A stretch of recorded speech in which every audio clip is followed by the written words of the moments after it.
Bapak, Ibu semuanya. Waalaikumsalam warahmatullahi wabarakatuh. Selamat pagi, Selamat pagi, Bu. Bu. Waalaikumsalam warahmatullahi wabarakatuh. Selamat pagi, Bu. Alhamdulillah, sehat semua Bapak Ibu semua. Baik, mohon izin saya datang lebih awal karena kegiatan hari ini sangat penting bagi kita semua, nggih Pak, Bu.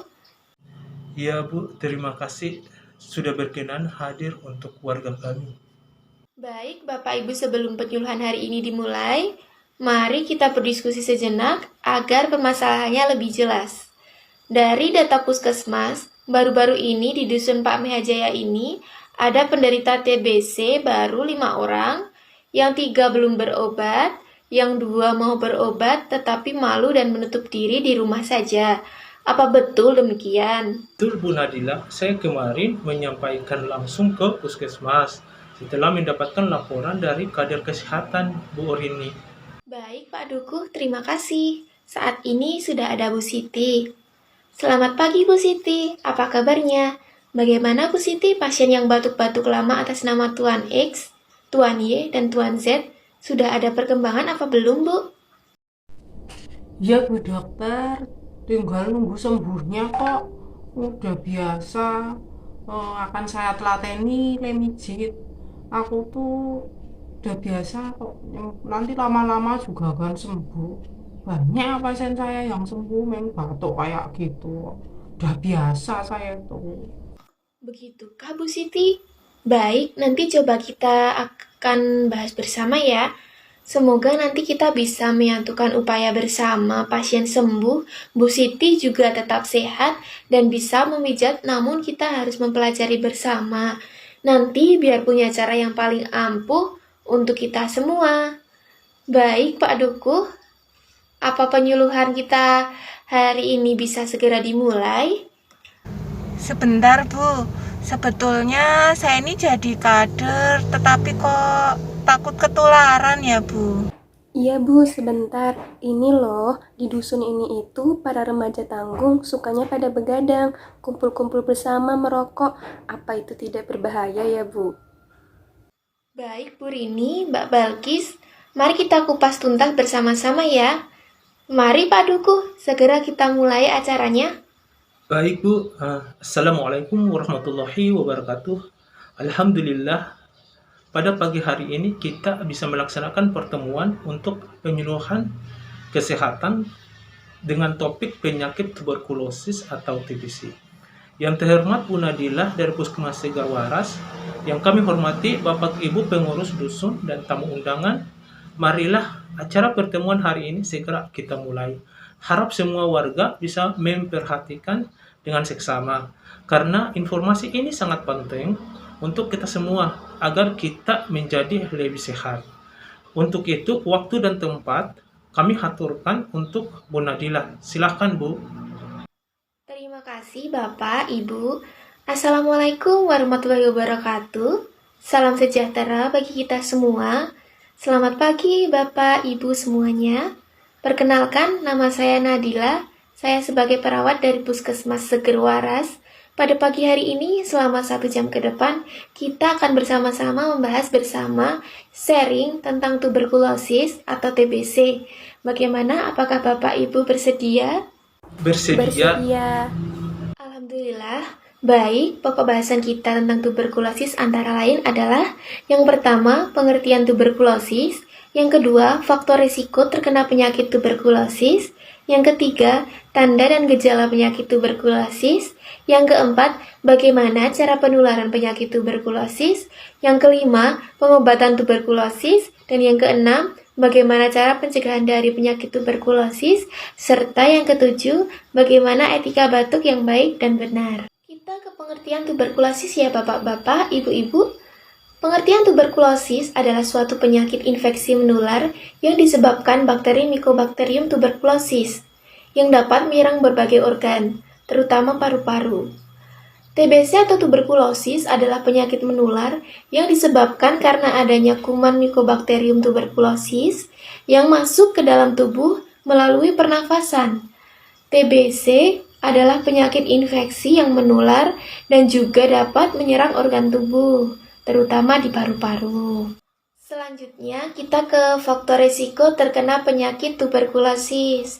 Yang pertama ada body mass index atau BMI yang kurang, kemudian pendidikan rendah, riwayat imunisasi BCG, riwayat diabetes mellitus, riwayat kontak dengan penderita TB, ventilasi kurang, kamar lembab, kepadatan hunian, sumber air kotor dapat menurunkan daya tahan tubuh.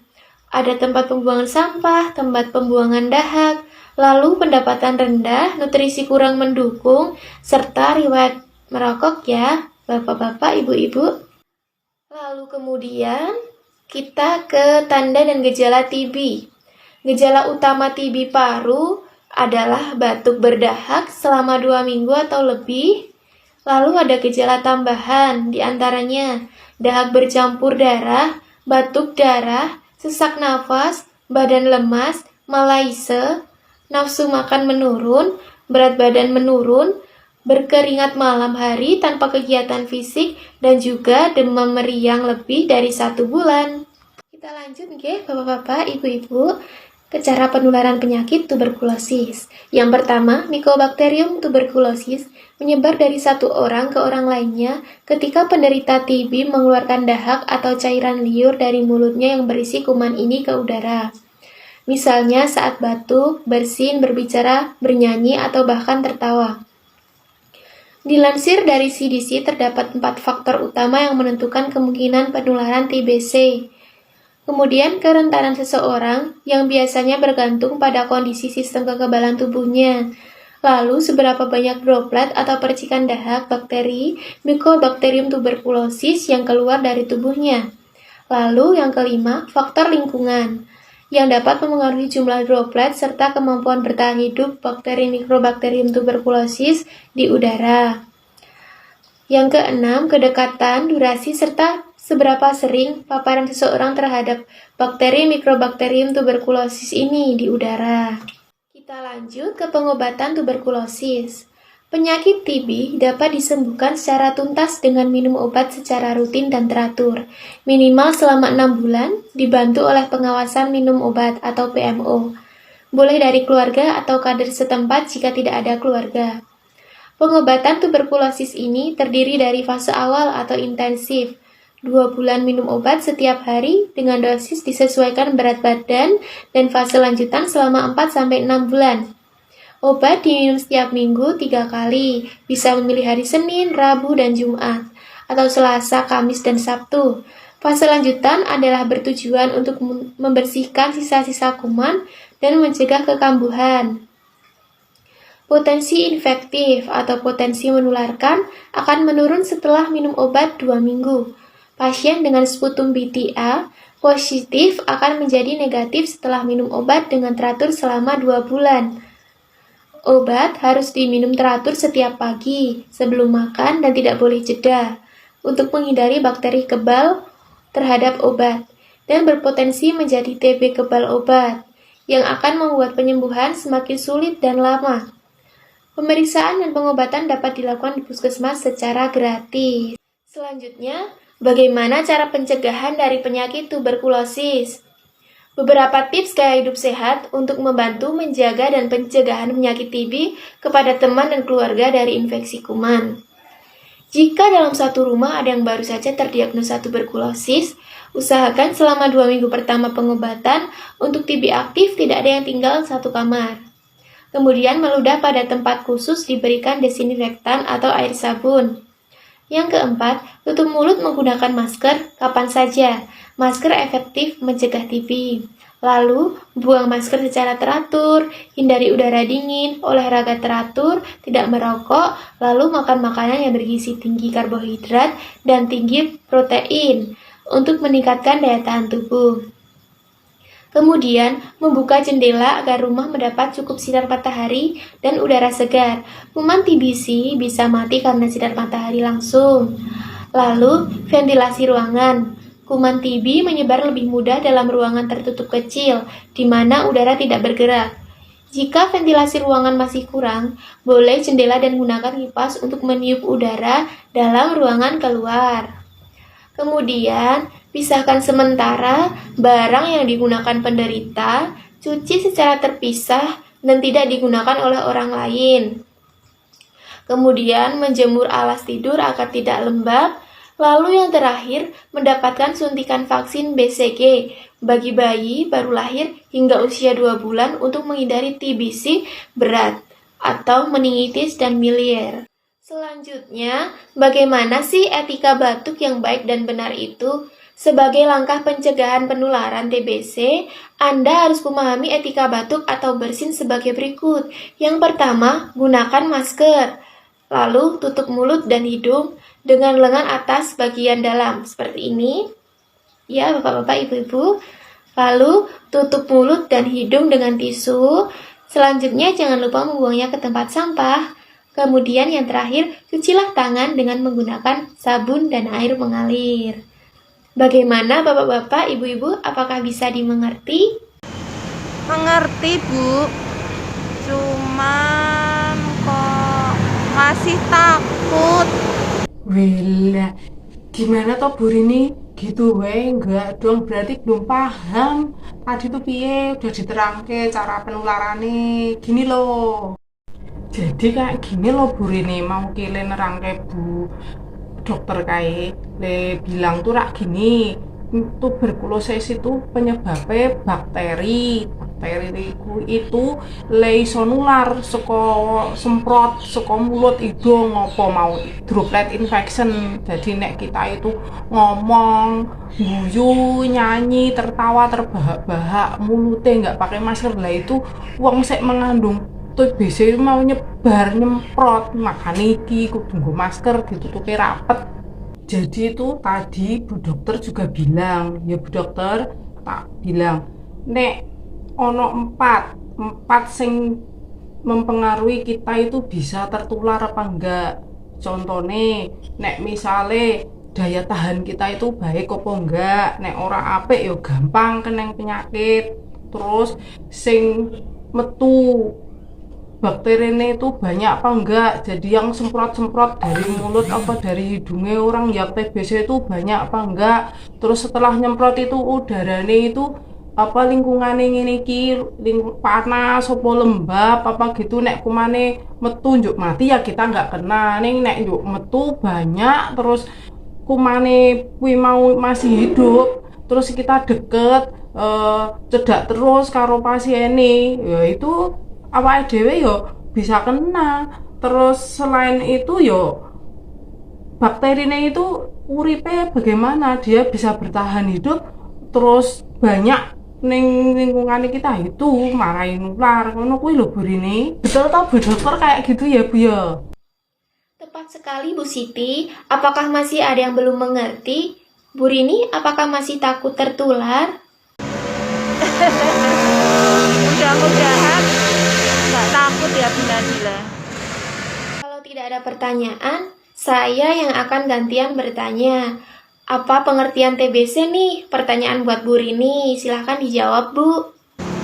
Penyakit TBC itu pengertiannya penyakit yang disebabkan oleh bakteri Mycotuberculosis yang dapat menyerang semua organ, terutama paru-paru. Bener nggak Bu? Tepat sekali Bu Rini. Sekarang gantian Pak Duku, apa faktor resiko terkena penyakit tuberkulosis? Faktor risiko terkena penyakit tuberkulosis yang pertama adalah body mass index BMI yang kurang. Kemudian yang kedua, pendidikan rendah, riwayat imunisasi BCG. Yang ketiga, riwayat diabetes mellitus atau DM. Yang keempat, riwayat kontak dengan penderita TB. Yang kelima, ventilasi kurang, kamarnya lembab. Yang keenam, pendataan hunian. Yang ketujuh, sumber air kotor dapat menurunkan daya tahan tubuh. Yang kedelapan, tempat pembuangan sampah. Yang kesembilan, tempat pembuangan dahak.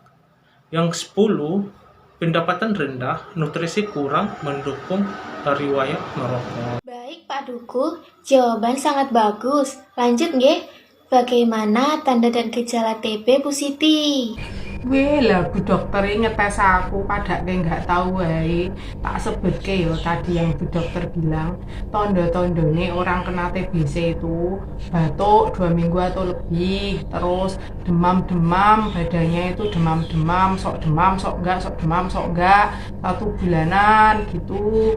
Terus nek malam itu ming tidur nggak ngapa-ngapain keringetan toh, terus badannya lemes, dadane sesek, nggak kepenak, batuknya itu 2 minggu atau lebih disertai dengan ono darai, nek parah juga batuknya sampai berdarah, terus nggak nafsu makan, badannya semakin lama semakin kurus. Nah, ya begitu lah Bu, bener toh? Betul sekali Bu Siti. Lanjut nggih. Bagaimana cara pencegahan dari penyakit tuberkulosis? Coba Mbak Balkis. Baik Bu, cara pencegahan TBC yaitu yang pertama, misalnya ada orang yang baru terkena TBC, maka usahakan jangan tinggal satu kamar dengan orang lain. Nah, yang kedua, untuk meludahnya di tempat yang khusus yang disediakan dan berisi air sabun. Kemudian tutup mulut menggunakan masker sehingga tidak terjadi penyebaran. Nah, buang masker secara teratur dan di tempat yang baik, hindari udara dingin. Kemudian rajin berolahraga secara teratur, tidak merokok. Nah, makan makanan yang bergizi untuk meningkatkan daya tahan tubuh. Kemudian juga untuk jendela di dalam rumah sebaiknya dibuka agar udara keluar dan sinar matahari juga masuk ke dalam rumah. Nah, ventilasi udara juga usahakan yang cukup. Nah, jika misalnya jendelanya kecil, maka bisa menggunakan kipas juga untuk mengeluarkan udara dari dalam rumah agar tidak lembab. Nah, untuk tempat tidur juga sebaiknya dijemur agar tidak lembab. Kemudian pisahkan alat-alat yang dipakai oleh penderita TBC, dicuci secara terpisah dan sebisa mungkin jangan digunakan oleh orang lain. Kemudian mendapatkan suntikan BCG untuk bayi baru lahir. Wah, jawaban Bapak Ibu sangat tepat dan bagus sekali. Semoga dengan ini Bapak Ibu serta masyarakat di Dusun Megah Jaya dapat menerapkan pola hidup sehat, selalu sehat senantiasa nggih Pak, Bu. Baik, acara saya kembalikan kepada Pak Duku. Monggo Pak Duku.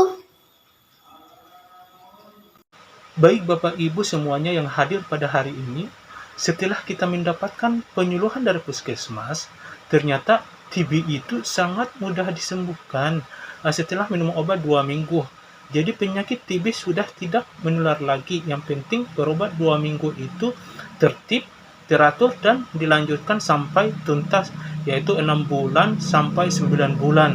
Atau pengobatannya teratur sesuai dengan petunjuk dari dokter atau petugas kesehatan yang ada di puskesmas. Jadi Bapak Ibu, mari kita mencegah bersama-sama dan mendukung keluarga yang sedang berobat.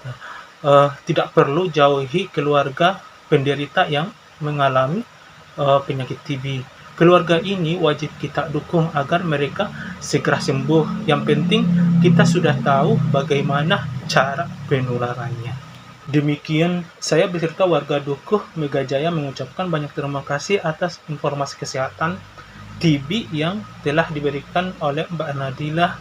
Semoga bisa kami terapkan dalam kehidupan kami sehari-hari. Apakah bila dirasa cukup dan sudah tidak ada pertanyaan lagi, maka saya tutup acara ini. Saya akhiri dengan billahi taufik wal hidayah. Wassalamualaikum warahmatullahi wabarakatuh dan selamat pagi.